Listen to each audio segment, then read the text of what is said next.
और इस पिछले 5-7 मिनट से मैं आपको सुन रहा हूँ, आपने इतने सवाल खड़े कर दिए हैं मेरे मन के अंदर, जो मैं आपसे एक एक करके पूछूंगा। ब्रह्मांड, देवलोक, बहुत सारी चीज़ें हैं। आपने अभी जो अपनी यात्रा के बारे में बताया, ये इसमें आपने कहा कि मैं एक शरीर से निकला और मैं देवलोक और दुनिया की जो दूसरी दुनियाएं हैं, वहां पर आप घूमकर वापस उसी शरीर में आ गए। मैंने जितना जाना है कि पर काया प्रवेश नाम की भी एक विद्या हुआ करती थी पुराने समय में, लोग जानते थे। मेरे भी कुछ नोन हैं जिनके ऐसे थे, तो मैंने सिर्फ सुना है जी। तो ये सब आज के ज़माने में भी आसान है? ये भी आज के ज़माने में भी हो सकता है, परकाया प्रवेश? हाँ, देखिए, जहाँ परकाया प्रवेश की बात करेंगे तो इसका कई लोग मिसयूज भी होता है। और परकाया प्रवेश काफ़ी गोपनीय रहस्य और गोपनीय विद्या है। अच्छा। और सतयुग त्रेता द्वापर में नॉर्मल होती थी। और हमारे शंकराचार्य जी के, परम पूज्य शंकराचार्य जी की जो एक परंपरा चला और जो पंथ चला संत संप्रदाय का, उसकी शुरुआत भी परकाया प्रवेश से हुई थी, है ना। जब आचार्य मंडन मिश्र के साथ उनका शास्त्रार्थ हुआ और जब काम शास्त्र पे बात आई और काम शास्त्र पे बात आई तो वो चूंकि सन्यासी थे तो उनको उनका ज्ञान नहीं था। तो जब राजा पराजित हो गए जो आचार्य मंडन मिश्र, तो फिर उनकी पत्नी अर्धांगिनी ने जब क्वेश्चन किया काम शास्त्र पे, तो क्या कैसा होना चाहिए, पत्नी के किस अंग को टच करने से क्या होता है, कैसा होता, तो वो झिझक गए।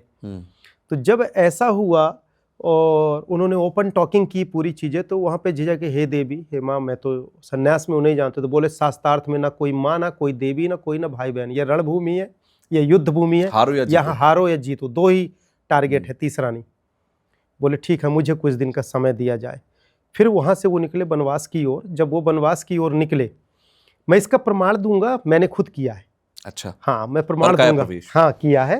और मेरी YouTube में वीडियो पुरानी पड़ी भी है। को बता दूं, हो सकता है कुछ लोगों को ना पता हो कि परकाया प्रवेश का मतलब ये है, अगर मैं सही हूं तो आप बताइएगा, कि मेरी आत्मा मेरे शरीर से निकली और दूसरे के शरीर में गई, वहां जाकर कुछ अनुभव लिए उसने और वापस से मेरे शरीर में आ गई। बिल्कुल, यही सच है।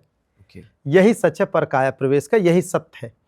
तो क्या हुआ कि जब वो वनवास में गए तो एक राजा, युवा राजा का मृत्यु हो गई और उसकी महारानी रो रही थी, रानी की ये हो गया, वो हो गया, मैं क्या करूंगी। तो उन्होंने ताजा शरीर पाया, तो उसमें प्रवेश करके 6 महीने उस क्रिया में रहे और उन्होंने फिर पूरा काम शास्त्र का ज्ञान लिया और लेके फिर उसके शरीर को छोड़े, फिर आए और जहाँ उनका शरीर पड़ा था उनके शिष्य रक्षा कर रहे थे, फिर वो शरीर में प्रवेश किए, फिर शास्त्रार्थ किए और फिर धर्म की विजय और परकाया प्रवेश को प्रूफ आज किया। के जमाने में आपने, अब मैं अपनी बात बता रहा हूँ, तो ये तो वहां का दृष्टांत होगा। मैं अपने जीवन की बात बता रहा हूँ। हालांकि मैं दर्शकों से कहना चाहूंगा कि ये कठिन विषय है और इसको कोई भी ना अजमाए और ना इसे करने के लिए कोई बाध्य करे। नहीं, गुरु के विषय संभव भी नहीं है और इस परकाया प्रवेश से कोई बेनिफिट नहीं है। बेनिफिट नहीं है, इसलिए इस साधना को आप सुने कि सनातन में ऐसी क्रिया है और आज भी लोग ऐसे हैं जिनके पास है। मेरे अलावा भी कई लोग हैं। ये धरती वसुंधरा, धरती माँ, पृथ्वी माँ में ऐसे कितने वीर बच्चे पड़े हैं, पता ही नहीं है हमारे भारत भूमि में। तो ऐसे कई हैं, पर मैं अपना प्रैक्टिकल बताऊं, शॉर्ट में बता रहा हूं। मैंने 2-3 बार इसका प्रैक्टिकल किया है। तो एक बार तो ऐसा हुआ कि मैंने एक बैल पे किया था। अच्छा। बैल तो समझ रहे ना, ऑक्स। क्या हुआ था, मैं pant shirt, jeans pant shirt ही पहनता था, कोई साधु जोगी तो था नहीं। मैंने तो ऐसे पैंट शर्ट में सब गॉड गिफ्टेड मिला। तो एक जगह पड़ता है जहाँ मैं रिलेटिव के यहाँ रुका था, कोल माइंस का रूम हुए वहाँ, तो छत पे डबल स्टोरी में रुका था। उमरिया डिस्ट्रिक्ट था, उमरिया डिस्ट्रिक्ट में रुका था, पीछे से रेलवे लाइन है, तो वहाँ ज़्यादा मेरा रुकना होता था। तो जब वहाँ मैं रुका तो दोपहर में स्नान किया और साधनाएं तो थी, बहुत सारे साधनाओं का मैं प्रैक्टिकल करता रहा। दैविक शक्ति जो पूर्व जन्म के दादा गुरु, वो मुझे क्रियाएं देते थे, बताते थे, करवाते थे, पर उसको मैं कई बार प्रैक्टिकल करता था। कई बार मजे के लेने के लिए प्रैक्टिकल करता था, इंजॉयमेंट के लिए प्रैक्टिकल करता था। ऐसा नहीं कि उससे कुछ हो। भाई मैं युवा था, मेरे दोस्त भी सब युवा थे, सब लड़के थे, अच्छे फ्रेंड सर्किल था। यार ऐसा करते हैं ना, ये कर, हाँ चल मैं ये करता हूँ, ये करता हूँ, इस तरह से चलता था। और इन्जॉय, उसकी कोई वैल्यू नहीं, ना कोई आध्यात्मिक मेरा प्रोग्राम चलता था, ना कोई आश्रम था मेरा, ना कुछ था, घर से आना जाना होता था। तो एक वहीं पास मैं, पता नहीं शायद परमात्मा को कराना रहा होगा, जो भी हो। ये आज मैं कह रहा हूँ परमात्मा को, उस समय तो ये लगता था ये है तो ये कर लूँ। तो एक अच्छा हट्टा कट्टा बैल 2 जा रहे थे, तो एक बैल मर गया, तो उसका किसान वहीं पास था, तो जैसे कंडे को उठा कर उफले रख के उसके ऊपर ऐसे पैर टेक के चल दिया। किसान का तो धन है उसका बैल, बिल्कुल है ना, क्योंकि हल उससे चलाना है। तो जब उस बैल को किसान को देखा कि वो चला गया दुखी होके, तो मैं ऐसे छत में स्नान करके बैठा था, जैसे जल देते सुर में ऐसे, तो मेरे मन में पता नहीं क्या कैसा भाव आया, और मैंने कहा कि यार पर काया प्रवेश करके इस बैले पर मैं अपना परीक्षण कर लूं। और पता नहीं कैसा क्या हुआ, मैं शरीर से निकला, वहीं पे कोई रहता था नहीं उस रूम में, मैं दरवाज़ा बंद किया, सारी चीज़ें, वही छत था थोड़ा सा, वहीं पास बैठा, और शरीर से निकला और डबल स्टोरी था, नीचे उतरा, वहाँ से लगभग 20 फीट में, 20 मतलब 35-40 फीट हार्डली दूर पीछे खेत था, वहाँ वो उसके पीछे रेलवे लाइन था, वहाँ बैल को देखा और मैं शरीर के अंदर उसके घुसा। अच्छा। प्रवेश किया। कोई और देहधारी तो मेरा कोई गुरु था नहीं कि मुझे कोई ज्ञान दे या कोई गाइड करे, छोटी सी उम्र थी, जैसा आया मन में कर लिए, अच्छा हुआ, दुष्परिणाम हुआ, अच्छा हुआ, पर दादा गुरु सूक्ष्म ऊर्जा थी, कभी दुष्प्रभाव नहीं हुआ। तो मैं उसके शरीर के अंदर प्रवेश किया, जैसे प्रवेश किया तो उसका ब्लड सर्कुलेशन चला, बैल खड़ा हुआ, खड़ा होकर चलने को किया तो ब्लड सर्कुलेशन चला, तो जो मेरी प्राण चेतना निकल के गई वो उसके ब्लड के बीच में फंस गई। अच्छा। अब ब्लड चलने लगा उसका, तो तुरंत का ताजा मरा था, मान लो आधा घंटे हुए रहे होंगे, और क्या आधा एक घंटे, इससे ज़्यादा नहीं हुए थे। तो प्राण उसका ब्लड चलने लगा, तो मैं शरीर से उससे निकल ही नहीं पा रहा था। वो खड़ा हुआ, अच्छा, 2 कदम चला, और क्योंकि पूरा शरीर का ब्लड सर्कुलेशन, सेल, सब चीज़ें चलने लगा, तो मैं उसके अंदर पूरा फंस गया, मतलब निकल ही नहीं पा रहा, जैसे पानी में डूबो और चारों तरफ से मकड़े की जाल या कोई मछली मारने वाली जाल नीचे हो, नीचे फंस जाओ, ऊपर न देखो तो कैसी घुटन होगी, उस तरह से घुटन हुई मुझे। अब मैं किसी तरह से उससे निकला, शरीर से निकला, तो ऐसी जैसे शरीर में हाँफी आती है ना, हाँ। जैसे किसी बहुत बड़े जंजाल छुटकारा से बचा हो, ऐसी हाँफी आई, ऐसी हाँफी आई, और मेरे अंदर दहशत सा भर गया। और मैं अभी भी बता रहा हूँ तो बिलीव नहीं करेंगे, मेरे को वो दृश्य बड़ा भयानक दिखता है, क्योंकि मैं निकलना मुश्किल था मुझे, क्योंकि प्रवेश करना ठीक है, निकल नहीं पा रहा था, ब्लड सर्कुलेशन चलेगा तो स्वाभाविक है ना, प्राण निकल नहीं पाएगा। वहां से फिर मैं निकला, छत के पास आया, शरीर में समाया, इतना दहशत, इतना डर कि आज भी मैं पर काया प्रवेश के नाम से ना थोड़ा सा डर और ये भरा हुआ है। फिर इसके बाद 2 बार और किया हूं मैं, तो ऐसे मतलब प्रत्यक्ष मैंने प्रमाण खुद किया, महसूस किया है आपने? महसूस क्या किया, वो तो जिंदा होके खड़ा हुआ, मैंने देखा, फिर मैं अपने में आया। अच्छा, परकाया प्रवेश की बात चल रही है, और जिस बात का आपने जिक्र किया, मुझे एक मामला इस समाज का ही याद आ रहा है, आशुतोष जी महाराज से जुड़ा हुआ। सन 2014 में उनके जो मानने वाले लोग हैं, उनका ये कहना है कि उन्होंने एस्ट्रल ट्रैवल के लिए, ठीक है, अपनी समाधि ली, और वो वापस आने का कह के गए थे कि मैं वापस आऊंगा। दूसरी तरफ मेडिकल अथॉरिटीज जो कहती हैं वो ये कहती हैं कि उनको कार्डियक अरेस्ट हुआ, जिसकी वजह से उनकी डेथ हो गई। बाद में पूरा डिस्प्यूट हुआ, सभी लोग जानते हैं, मैं बस रिवीजन दे रहा हूँ कि बाद में उनके भक्तों ने कहा कि नहीं, गुरुजी वापस लौटेंगे, और उनको आज भी लगभग 12 साल हो गए हैं, फ्रीजर में ही रखा गया है, और आज भी उनका जो शरीर है, देह है, वो फ्रीजर में है, इस बात के इंतजार में कि उनकी जो आत्मा है वो वापस लौटेगी उनके शरीर में, और वो वापस से जागृत होंगे। मेरा सवाल यहाँ पर यह है कि वो साधना के लिए गए, वो समाधि के लिए गए, वो एस्ट्रल ट्रैवल के लिए गए, मैं मानता हूँ पूरी तरीके से, भावनाओं का पूरी कदर करता हूँ, सम्मान करता हूँ, लेकिन क्या 12 साल बाद किसी का देह वापस से जाग सकता है? क्या वापस से आत्मा शरीर के अंदर आ सकती है जबकि वो फ्रीजर में रखा गया हो शरीर? ये संभव है? देखिए, जब आप ऐसे संतों की बात कर रहे हैं तो मैं थोड़ा सा इसको बताना चाहूँगा। हम भी आशुतोष महाराज जी की उस दिव्य आत्मा को प्रणाम करते हैं, नमन करते हैं। अच्छे दिव्य आत्मा थे, अच्छे साधक थे, कोई संदेह नहीं है। और जब उनके शरीर के साथ ये स्थिति हुई तो जो लोग मुझे मेरे विषय में जानते थे, क्योंकि अब आजकल तो सोशल मीडिया है, आप लोगों जैसे विद्वान जन के माध्यम से लोगों तक मैसेज जा पाता है। पहले तो ऐसा कुछ साधन नहीं था, माध्यम नहीं था, था भी तो मेरा आश्रम रिमोट एरिया ट्राइबल बेल्ट में है, प्राचीन ऋषि मुनियों की तपोभूमि है, तो मैं लोगों से थोड़ा सा दूर हूँ। और जिनके पास ये सब प्राप्ति होती है ना, वो समाज से और इससे थोड़ा सा दूर भी जाते हैं।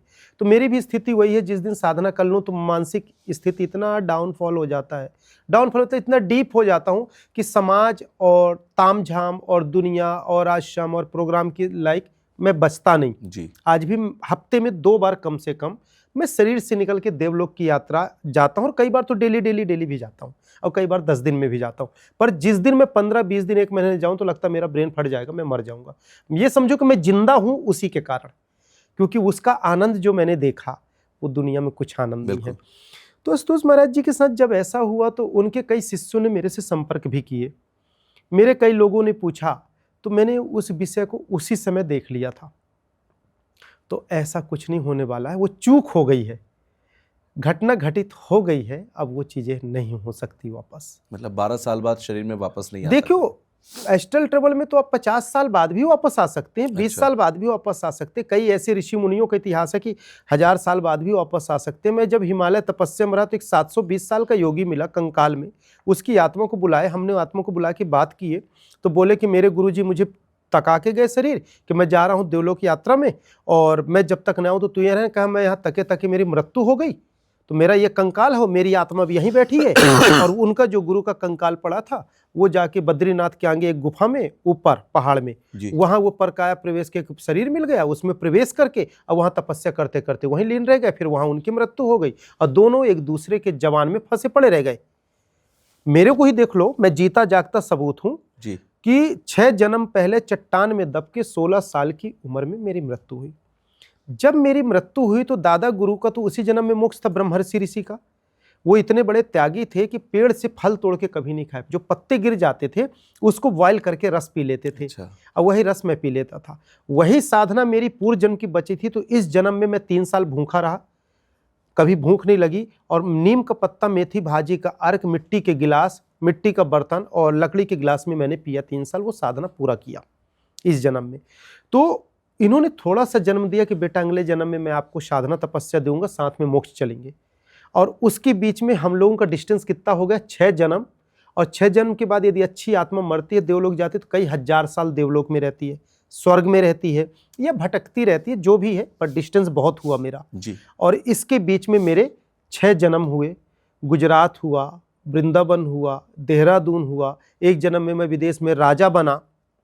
बहुत सारी चीजें हुई मेरे साथ, सब चीजों को देखा, विदेश का चीजों को सुना, यहां तो मैं गया, देखा, मिला। तो इतना बड़ा चक्रव्यूह का ये क्रम रहा। तो एक वचन में ये स्थिति हो गई। तो आशुतोष महाराज जी का जो ये हुआ, ये एक चूक है, एक घटना घटित हो गई। और वो चीजें अब मुश्किल है, वो चीजें पॉसिबल नहीं है मेरे अनुसार, मेरे अनुभव के अनुसार। पर कई बार तपस्वी अवतारियों के साथ ऐसा होता है कि रिटर्न भी होते हैं, पर यहाँ पे वो स्थिति नहीं दिख रही है। मैंने जो समाधि साधना के माध्यम से मैंने जो देखा तो वो स्थिति नहीं रह गई है। दूसरा, शरीर की उनकी कुछ अंदर के इंटरनल ऑर्गन्स पार्ट्स के कुछ क्षति भी होगी जरूर। तीसरी बात, सबसे बड़ी इंपॉर्टेंट बताऊं, जैसे मैं आज आपके पॉडकास्ट के माध्यम से ये क्रियाएं बता रहा हूं, तो मैं सबसे ये हाथ जोड़ के निवेदन करके बोलना चाहता हूं, मैं भी एक साधारण इंसान हूं, जैसे आम मानव प्राणी वैसे मैं भी एक साधारण अज्ञानी बालक हूं। ये तो गॉड गिफ्टेड क्रियाएं मिल गई जो मैं समाज के बीच में बता रहा हूं। ये सतयुग, त्रेता, द्वापर की क्रिया थी, आज भी है, जो विलुप्त हो गई कलयुग में। बिल्कुल विलुप्त कलयुग में आज इसका नाम तक कोई नहीं जानता, नाम निशान मिट गया। मेरा ऐसा मानना है कि हो सकता परमात्मा ने मुझे गॉड गिफ्टेड इसलिए दिया कि मेरे माध्यम से वो इस सतयुग, त्रेता, द्वापर की विलुप्त विद्या, विलुप्त क्रिया, सनातन की यह अलौकिक ऊर्जा समाज में पुनर्जीवित, पुनरुत्थान का कार्य करना चाहे। स्पष्ट करना चाहता हूं, ना तो ये क्रिया मेरी थी, ना मेरी है, न मेरी रह सकती। ये एक ऊर्जा परमात्मा का है जो सबके इंसान के अंदर समाहित है। हर इंसान इसका अनुभव करके एक अच्छी जिंदगी जी सकता है, सामाजिक सफलता प्राप्त कर सकता है, रोजी रोजगार में सफलता पा सकता है, परिवार का निगेटिव ऑरा से दूर हो सकता है, प्रेत आत्माओं से दूर हो सकता है, जीवन व्यवस्थित हो सकता है, और चाहे कोमा में हो, चाहे कैंसर्स में हो, उन बीमारियों से दूर होने में ये ऊर्जा क्रिया सहायक हो सकती है। इस दृष्टि में मैं बताना चाह रहा हूं। दूसरा, ये क्रियाएं कल भी गोपनीय थी, आज भी गोपनीय है। ये क्रियाएं प्रदर्शन का रूप नहीं है, ये गॉड गिफ्टेड क्रियाएं प्रदर्शन का नहीं है। और जिस जो भी महानुभाव, संत, इंसान, मैं मानव प्राणी कहता हूं, पहले हम सब इंसान है, फिर संत का भेष है या ज्ञान का भेष है। तो जिन्होंने भी इन क्रियाओं को प्रदर्शनी बनाया है, चूक ज्यादातर लोगों के साथ हुई है। चूक किस तरह की होती है? चूक ऐसा होती है कि इसमें देखो, इसमें बहुत प्योर एनर्जी चाहिए। जिस प्रकार आज साइंटिफिक तौर पे जब डॉक्टर ऑपरेशन करते हैं कोई ऑर्गन्स का, वहां का माहौल, वाइब्रेशन को कितना मेंटेन करते हैं, बाहर का एक सेल्स, एक वायरस ना जाए, चप्पल, जूता, सांस, मास्क, आंख, कितना मेंटेन करते हैं। और ये तो प्रकृति का वो ऊर्जा है, इसके लिए एक गोपनीय कक्ष, गोपनीय क्रिया, गोपनीय साधना, निगेटिव ऑरा। यहां तक कि कई लोगों ने लापरवाही से यदि पर काया प्रवेश या देवलोक की यात्रा एस्ट्रल ट्रेवल किए हैं। और शरीर में जो सोल के जगह है ना, एक सुई की नोक के पॉइंट बराबर है। सुई का नोक है ना जी, इससे भी हजारों नहीं लाखों बार बारीकी point, nano particles, nano nano nano infinite nano particles, quantum से का जो पार्टिकल्स है उससे भी अंत। क्वांटम भी एक हर इंसान के आईक्यू लेवल के मैकेनिज्म के अकॉर्डिंग वो क्वांटम होता है, जहां ना दिखाई दे। जो मेडिटेशन में डीप डीप डीप जाएगा तो उसका सबका क्वांटम का पार्टिकल्स का फॉर्म सबका एक अलग लेवल है। बिल्कुल ठीक है ना, समझ में तो आ रही है ना बात। तो उस पार्टिकल्स फॉर्म का जो सोल एनर्जी जैसे निकला, और यदि कोई प्रेत आत्मा भी यदि खड़ा भटकता हुआ तरसते हैं कि शरीर मिल जाए, अब वो भी शरीर में प्रवेश कर जाए, तो आपकी आत्मा शरीर में प्रवेश नहीं कर सकती। इतना खतरनाक है परकाया प्रवेश। और परकाया प्रवेश में यदि आपने दूसरे के शरीर में समाहित हो गए और उसका ब्लड सर्कुलेशन चलना लगा, तो आप नहीं निकल पाए यदि शरीर से, तो जिंदगी भर उसी शरीर में रहोगे। आपका बॉडी फ्रिज में रखो, तो आज तो आधुनिक है तो फ्रिज में रख लिए, या बर्फ में रख लो, और नहीं तो बॉडी को एक दिन आपको मिट्टी में मिलाना पड़ेगा और पड़े रह जाओगे। ये तो वैसी तरह की बात है कि अभिमन्यु चक्र में प्रवेश करना, अभिमन्यु चक्र बनाना तो बनता था, परंतु उससे निकलना नहीं बनता था। कई बार ऐसा भी होता है कि क्या आप देवलोक की यात्रा पर आपका शरीर गया लेकिन वापस नहीं आ पाया, कहीं रुक गया। इसमें चेतन अपचेतन के इसकी क्रिया है, मैं आपको बताऊंगा। पहले मेरे साथ 2-3 ऐसी अकाल मतलब मृत्यु की घटना आई सामने। 2-3 बार मेरे साथ ये घटित हुआ। तो दादा गुरुदेव ने कुछ शक्तियां ऐसी दी कि बेटा जब तुम शरीर से निकलो, तो जब सेंसलेस होता है तो कोई भी हो प्रोटेक्शन चाहिए, ऑरा चाहिए, कोई दिव्य आत्मा, विश्वास पात्र दिव्य आत्मा का प्रोटेक्शन चाहिए जी, दिव्य शक्तियों का प्रोटेक्शन चाहिए। दिव्य आत्मा मतलब ट्रांसपेरेंट बॉडी वाला कोई आपका हो, वो तंत्र विद्या से कोई आत्मा जागृत कर ले, कोई प्रेत आत्मा जागृत कर ले, कोई मसान जागृत कर ले, कोई पिशाच जागृत कर ले, उनको प्रोटेक्शन दोगे तो बचोगे नहीं, अब बर्बाद होना तय है।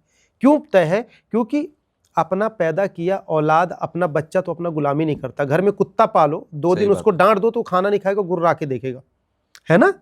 और आप किसी आत्मा को तंत्र विद्या से गुलाम बना के काम कराओगे, क्षणिक पैसा के लिए, क्षणिक विद्या के लिए, क्षणिक सुख के लिए, क्षणिक सम्मोहन के लिए, क्षणिक प्यार मोहब्बत इसके लिए, मोहनी के लिए, बहुत सारी चीजें करते हैं लोग, क्षणिक सुख और दैहिक सुख के लिए। तो वो आत्मा तो आपकी गुलामी कर रही है, सिद्धि में कर तो रही है, पर जिस दिन मौका पाती है उस तांत्रिक का नस तोड़ देती है। और बताऊं, उन तांत्रिकों को मैं किसी का अवहेलना नहीं कर रहा हूं, मैं सबको प्रणाम कर रहा हूं, नमन कर रहा हूं, मैं किसी की बुराई नहीं कर रहा हूं, मैं तंत्र विद्या का दुष्प्रभाव बोल रहा हूं जो गलत तरीके से करते हैं। जब वो मृत्यु होती है उनकी तांत्रिक क्रिया वालों की, तो पता तो रहता नहीं कि मरेंगे कब, पर जो आत्मा को सिद्धि करते हैं उनको पता रहता है, वो तके रहते हैं। जैसे वो मरे तो ना वो मुक्ति जाते, ना मोक्ष जाते, ना स्वर्ग जाते, ना नर्क जाते, वही आत्मा उनको तुरंत अपने में कैद कर लेती। अच्छा। अब कैद कर लेती फिर जन्म भी नहीं मिलता, और फिर कीड़े से बदतर जिंदगी होती है। तो जो सिद्ध योगी जन या सिद्ध संत होते हैं, तो वो जब जानते हैं कि मृत्यु होने वाली है, तो उसके पहले वो सारी सिद्धियों को आजाद कर देते हैं। जो सिद्धियां करते हैं, ये क्रिया है, पर सब लोग मौत को जान कौन पाता है, रेयर। या वो जानते कि अब मैं वृद्ध हो गई, सिद्धियों को नहीं चला सकता, तो उसके पहले वो आजाद करके छोड़ देते हैं। और जो लालच में पड़ा रह गया, पैसे के लालच में, इसका ये काम कर दूं, उसका गलत सलत काम कर दूं, पैसा कमा लूं, तंत्र विधि कर दूं, ये कर दूं, तो किसी आत्मा को कैद करके मसान जगा के आप तो कर लिए, पर वो कि उसका क्या दुर्दशा होगी। तो ये बहुत दुष्प्रभाव है, ये नहीं होना चाहिए। हमेशा ईश्वर के मार्ग में चलो, ईश्वर के भक्ति में चलो। ईश्वर की दी हुई ये अलौकिक क्रिया है, प्राण विखंडन, परकाया, सिद्धात्मा, आत्म जागृत क्रिया, inner journey, inner science, self realisation, mind activation, cells energy, neurons, organ, cells, proton, alpha, beta, ये साइंस के साथ करो ना। ये जो साइंस है बाहर, पहले स्पिरिचुअल है, फिर बाहर जब आती है, जब उसके प्रैक्टिकल होता है, जब उसको पदार्थ में लाते हैं या हम किसी ठोस चीज में लाते हैं, तो वही साइंस सिद्ध कर देती है। साइंस क्या करती है? 50 चीज को करती है प्रैक्टिकल, एक चीज प्रूफ हो गया, उसी का वो आविष्कार कर देती है। सिंपल सा मेथड है। पर कहां से होता है? पहले अंदर चेतना से होता, फिर होता है।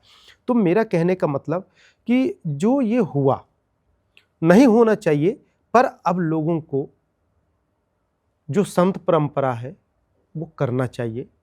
हमें आस्था भाव उस आत्मा से रखो। आत्मा ना कभी जलती है, ना मरती है, ना कटती है। बिल्कुल सही बात। तो उनकी आत्मा सभी शिष्यों की सानिध्य है, सभी को आशीर्वाद दे रही है, सभी को कर रही है, पर शरीर का वो चीजें क्षीण हो गया है, अब वो शरीर में प्रवेश नहीं कर सकते। आपने बहुत सारी बातों का जिक्र किया, परकाया प्रवेश और ये समाधि साधना जो थी ये तो समझ में आती है,